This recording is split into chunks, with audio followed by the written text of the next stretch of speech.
ओम गणे स्वाहा। तुम्हारा पिता इस शैतानी किताब को पढ़कर पिशाच बन गया, इसीलिए मुझे उसको इस किताब के आखिरी पाठ में कैद करना पड़ा। पर तुम इस रास्ते पर कभी मत जाना। मैं इस किताब और पुस्तकालय दोनों को अपने मंत्रों से बंद कर दूंगा, फिर इसे कोई काली शक्ति नहीं खोल पाएगी। चार दोस्त राजन, करण, तान्या और मंजू ट्रिप पर जा रहे थे।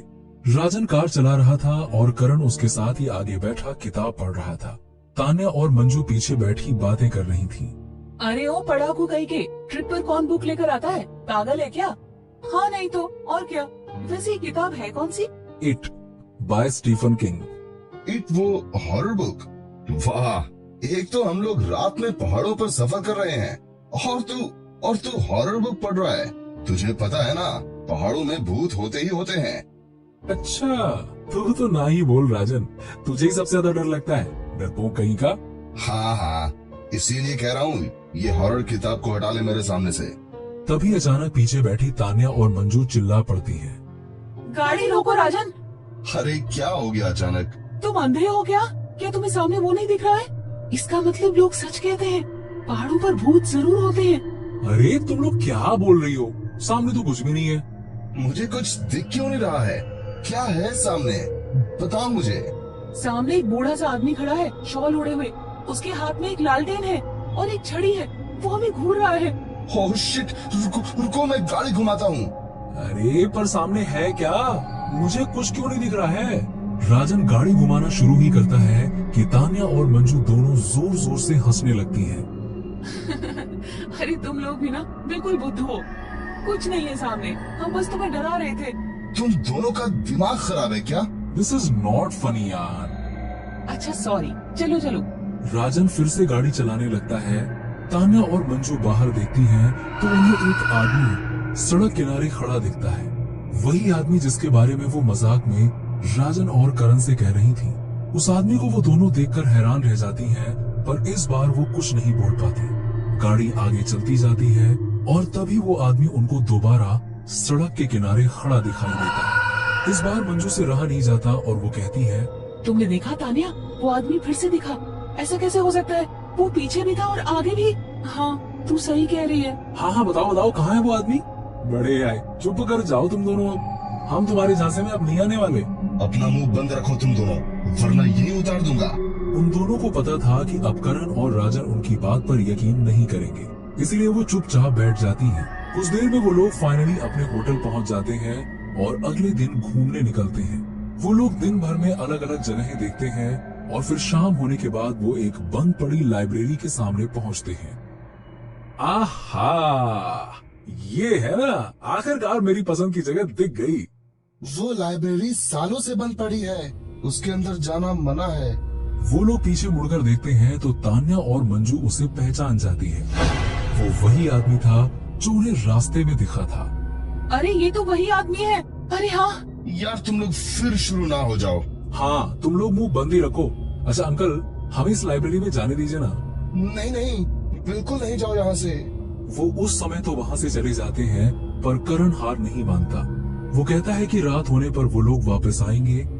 हालांकि तान्या और मंजू बहुत डरी हुई होती हैं, पर उनकी बातों पर वो दोनों विश्वास नहीं करते।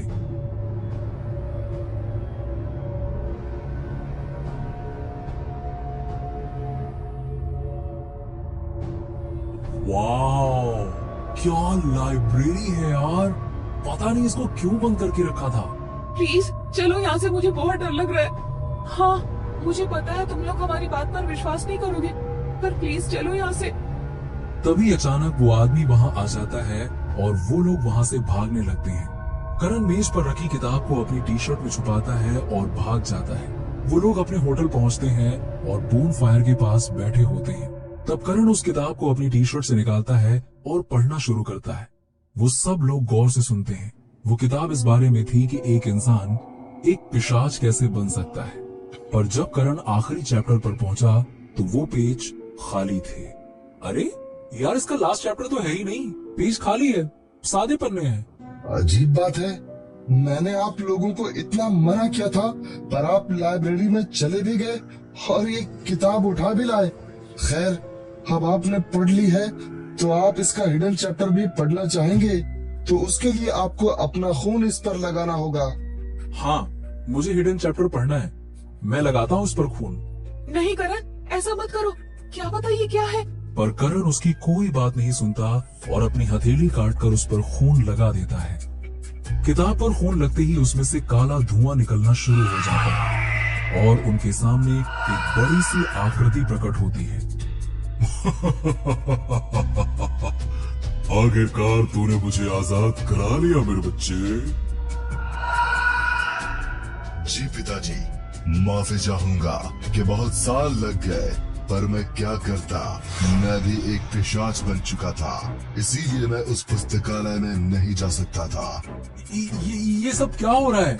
मुझे लगता है तुमने एक पुरानी आत्मा को आजाद कर दिया है। मेरे पिता पिछले 20 सालों से इस किताब के हिडन चैप्टर में बंद थे, अब आजाद हुए हैं तो अपनी भूख मिटाएंगे। उसके इतना कहते ही वहाँ पर तूफान शुरू हो जाता है। वो बड़ी आकृति उन सबको हवा में उड़ा देती है और इधर उधर पटकने लगती है। वो अंत में उनको खाने ही जा रही होती है कि तभी वहाँ तांत्रिक आ जाता है। रुक जा हैवान, तू आखिरकार बाहर आ ही गया। मुझे अनुभव हो गया था कि कुछ गलत होने वाला है। और तू बच्चे, मैंने तुझसे कहा था कि इस रास्ते पर मत जाना। अरे ओ तांत्रिक, शायद तुझे पता नहीं चला था, पर मेरा बच्चा भी मेरी तरह पिशाच बन चुका था। अगर तुझे पता होता तो तू इसे भी किताब में बंद कर देता, पर अब तू मेरा कुछ नहीं बिगाड़ पाएगा। इतनी देर में वो चारों छिप जाते हैं। तांत्रिक एक मंत्र पढ़ता है, पर वो आकृति उसे भी हवा में उड़ा देती है। सुनो तुम लोग, मैं कमजोर हो गया हूँ और मैं इन दोनों को खत्म नहीं कर सकता। ये दोनों हैवान बलिदान से खत्म होंगे। 20 साल पहले मेरे चेले ने अपना बलिदान दिया था, तो अगर तुम में से कोई बलिदान दे सकता है तो बाहर निकलो और ये लो खंजर, अपने पेट में मारो और इस किताब के आखिरी चैप्टर पे मारो। जल्दी करो। तुझे क्या लगता है तांत्रिक, ये सब इतना आसान है? मैं अब ऐसा कुछ नहीं होने दूंगा। करण ये कहता हुआ सामने आता है कि ये सब उसकी वजह से हो रहा है। वो खंजर उठाता है और अपने पेट में मारने ही वाला होता है कि वो पिशाच उसको हवा में उड़ा के पटक देता है। वो उसको बुरी तरह से मारने लगता है, पर इतनी देर में राजन सामने आता है और वो खंजर उठा के अपने पेट पर मार लेता है और किताब के आखिरी चैप्टर पर भी मार देता है। ये देखकर सब हैरान रह जाते हैं। उसके ऐसा करने से अचानक से वो पिशाच और आकृति दोनों ही उस किताब की तरफ खींचने लगते हैं और उस किताब के हिडन चैप्टर के अंदर चले जाते हैं। तांत्रिक भागता हुआ आता है और उस किताब पर मंत्र पढ़ते हुए धागा बांध देता है। राजन, राजन मेरे भाई। राजन, ये तुमने क्या कर दिया? मुझे माफ कर दे मेरे भाई, ये सब मेरी वजह से हुआ है।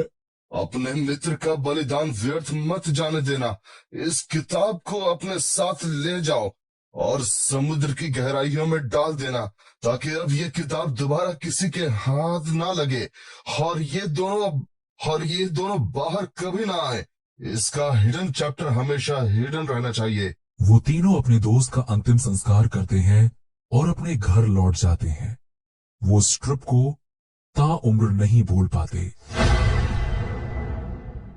वैसे तो गुड़िया डॉल्स जैसे खिलौने दिखने में बड़े ही मासूम और प्यारे होते हैं, मगर कभी कभी इन्हीं गुड़ियों का शैतानी रूप देखकर आदमी की रूह तक कांप जाती है।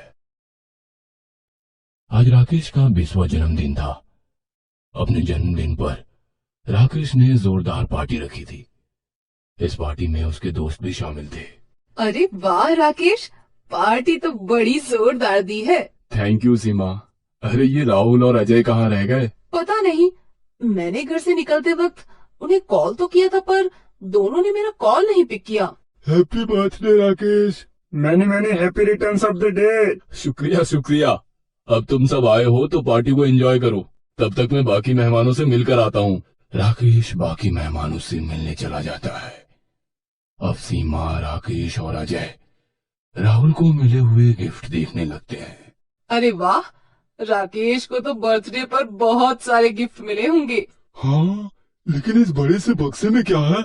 शायद गिटार होगा यार। ये तो कल गिफ्ट खुलने के बाद ही पता चलेगा। पार्टी देर रात तक चलती है। पार्टी खत्म होने के बाद राकेश अपने गिफ्ट्स खोलने लगता है। फिर से शर्ट्स और किताबें ही मिली है। मैंने इतनी बड़ी पार्टी रखी थी पर किसी ने भी मेरे पसंद का गिफ्ट नहीं लाया यार। अरे इस बड़े से बॉक्स में क्या है, चलो इसे खोलकर देखते हैं। यही आखिरी बॉक्स बचा हुआ है। राकेश बॉक्स खोलता है तो उस बॉक्स में एक पपेट दिखाई देता है जिसने काले रंग के कपड़े पहने होते हैं। पपेट एक लड़की की गुड़िया होती है जिसे पुराने जमाने में नाटक या मनोरंजन के लिए इस्तेमाल किया जाता था। इसे हाथ में पकड़कर बिना अपने होंठ हिलाए आवाज निकाली जाती थी जिससे लगता था कि वो लड़की का पपेट ही सच में बोल रहा है। पपेट? बचपन में मैं पपेट का शो देखना पसंद करता था पर अभी तो पपेट शो बंद हो चुके हैं। फिर ये पपेट किसने गिफ्ट किया होगा?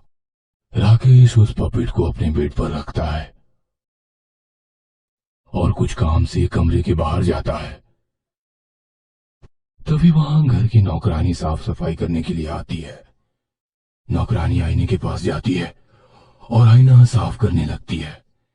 तभी वो आईने में पपेट को देखती है। अचानक पपेट की आंखें लाल होती है और वो नौकरानी की तरफ देखता है। इससे नौकरानी काफी डर जाती है। वो कमरे के बाहर जाने की कोशिश करती है। तभी कमरे का दरवाजा बंद हो जाता है। ये दरवाजा किसने बंद किया? कोई है, कोई है, मुझे बचाओ। तभी उसे पीछे किसी के होने का एहसास होता है। जैसे ही वो पीछे देखती है, कुछ देर बाद राकेश अपने कमरे में आता है। वो देखता है कि उसके बेड पर कोई सफेद चादर ओढ़ के सोया हुआ है। अरे, मेरे बेडरूम में मेरे बेड पर मुझसे बिना पूछे कौन सो रहा है? राकेश चादर हटाता है तो उसके होश उड़ जाते हैं। उसके बेड पर उसकी नौकरानी की लाश होती है जिसके होठों को चाकू से काटकर बड़ा किया होता है। पुलिस वारदात पर पहुंचकर तहकीकात शुरू करती है। वो राकेश और घर के बाकी लोगों से पूछताछ करती है। राकेश इस वारदात से हिल जाता है। उसे अपनी पुरानी जिंदगी में वापस आने के लिए कुछ दिन लगते हैं। राकेश इस वारदात को भुलाने के लिए अपने दोस्त अजय को अपने घर बुला लेता है। शाम बीत चुकी थी और रात ने अपनी बाहें फैलानी शुरू की थी। अजय और राकेश बालकनी में बैठे हुए थे। रात की ठंडी हवा, शांत माहौल और टेबल पर खुली हुई दारू। राकेश को सदमे से बाहर निकालने के लिए अजय को दारू से अच्छा कोई विकल्प नहीं लगा। अब दोनों ने दारू पीना शुरू किया। माहौल को बरकरार रखने के लिए अजय ने बचपन की किस्सों का सहारा लिया। खूबसूरत माहौल, साथ में बैठा हुआ दोस्त और उसमें दारू के 2 घूंट। इससे राकेश अब सदमे से बाहर आने लगा। अब वो भी अजय के बचपन के किस्से में खोने लगा। दोनों की महफिल खूब चली। अब उन्हें तीसरे दोस्त राहुल की कमी महसूस होने लगी। काश राहुल भी हमारे साथ यहाँ होता। हाँ, मैंने राहुल को निकलते वक्त कॉल किया था पर उसने जवाब ही नहीं दिया। एक काम करो, तुम उसे कॉल करो और अभी यहाँ बुला लो। तब तक मैं फ्रिज से बर्फ लेके आता हूँ। हाँ ठीक है। राकेश फ्रिज में से बर्फ लेने जाता है। बर्फ लेके वो वापस आता है तो देखता है कि अजय वहां नहीं है। अजय, अजय, अरे ये अजय कहाँ चला गया? राकेश उसे ढूंढते हुए हॉल में आता है। तभी वो देखता है कि कुर्सी पर कोई बैठा है जिसने सफेद रंग की चादर ओढ़ी हुई है। अजय, क्या ये तुम हो? देखो मजाक मत करो। अजय, ऐसा कहकर राकेश चादर हटाता है। राकेश देखता है कि कुर्सी पर अजय की लाश है जिसका मुंह भी ठीक उसी तरह काटा गया है जैसे नौकरानी का काटा गया था। राकेश लाश को देखकर डर जाता है। उसकी सांसें तेज हो जाती है और दिल की धड़कनें भी तेज होने लगती है और राकेश बेहोश होकर जमीन पर गिर जाता है। सुबह जब राकेश की आंख खुलती है तो वह अस्पताल में होता है और उसके पास उसका दोस्त राहुल होता है। राहुल, ये सब कैसे हो गया? पता नहीं राकेश, मुझे कल रात अजय का कॉल आया था। अजय ने मुझे तुम्हारे घर आने को कहा, मगर अचानक पीछे से एक अजीब सी आवाज आई। अजय ने जोरदार चीख लगाई और फोन कट हो गया। मैं तुरंत अपनी गाड़ी लेकर तुम्हारे घर पहुंचा तो देखा कि अजय की मौत हो चुकी है और तुम जमीन पर बेहोश पड़े हो। वो आवाज जो तुमने फोन पर सुनी थी, वो किसकी थी? पता नहीं, कुछ अजीब सी आवाज थी। तभी वहाँ डॉक्टर आ जाते हैं। चलिए, आप प्लीज बाहर जाइए, पेशेंट को आराम करने दीजिए। राकेश, मैं चलता हूँ भाई। हाँ, मैं तुमसे मिलने आता रहूंगा, अपना ख्याल रखना। ऐसा कहकर राहुल वहां से चला जाता है। दोनों भी अपने दोस्त अजय को खोकर दुखी थे। यहाँ पुलिस को भी कोई सुराग नहीं मिल रहा था। पहले नौकरानी का खून का केस और अब अजय का भी ठीक उसी तरह से मौत होने के कारण पुलिस का काम और भी पेचीदा होते जा रहा था। अब राहुल को अस्पताल से डिस्चार्ज मिल गया था। राहुल अभी अपने दोस्त को खोने से सदमे में था। ना तो उसका किसी चीज में मन लगता और ना ही वो अपने कमरे से बाहर जाता। पूरा दिन बस अपने कमरे में बैठकर गुजार देता। एक रात राकेश को राहुल का कॉल आता है। हाँ बोलो राहुल। अरे राकेश, जब अजय की मौत हुई थी तब मैंने एक अजीब सी आवाज सुनी थी। वो आवाज एक पपेट की थी। पपेट की? हाँ, अभी अभी मैंने टीवी पर एक पुराना पपेट का शो देखा जिसमें बिल्कुल वैसे ही आवाज थी जैसी मैंने उस दिन अजय के कॉल पर सुनी थी। उस शो का नाम क्या था? नाम, हाँ, स्माइल प्लीज। यह नाम सुनकर राकेश एक गहरी सोच में डूब जाता है। कहानी 5 साल पहले की है। राकेश और अजय को पपेट के शो बहुत पसंद थे। उस वक्त स्माइल प्लीज नाम का पपेट शो जिसे मेरी नाम की औरत चलाती थी, वो काफी फेमस थी। मेरी का शो देखने दूर दूर से लोग आते थे। मेरी भी उनका खूब मनोरंजन करती थी। इसी के कारण मेरी के शोज हाउसफुल रहते। मगर एक शो में जब मेरी पपेट से अपने लोगों का मनोरंजन कर रही थी तभी वहां बैठे 2 लड़के राकेश और अजय चिल्लाते हैं, अरे मेरी का पपेट तो नकली है। हाँ, देखो देखो, मेरी ही पपेट का आवाज निकालती है। जब भी पपेट बोलता है तब मेरी के होठ हिलते हैं, यानी मेरी ही पपेट का आवाज निकालती है। ये पपेट नकली है। ये सुनकर लोग कुर्सियां छोड़कर जाने लगे। लोगों को लगता था कि मेरी का पपेट जिंदा है और वही बोलता है। धीरे धीरे सारे लोग चले गए। अब मेरी का ये राज सारे शहर में फैल गया, इसलिए अब मेरी के शोज देखने लोग नहीं आते थे। इसके चलते मेरी को अपना शोज बंद करना पड़ा। शोज बंद होने के कुछ दिन बाद ही मेरी के घर में आग लगने से मेरी की मौत हो जाती है। इस आग में उसकी बनाए हुए 11 पपेट में से 10 पपेट जलकर खाक हो जाते हैं। कहानी अब तक। आज मेरी को मरे हुए पूरे 5 साल हो गए हैं और मेरे घर में जो एक पपेट है वो अमेरिका तो नहीं। ऐसा कहकर राकेश पीछे देखता है तो उसके सामने वही पपेट आ जाता है। Smile please.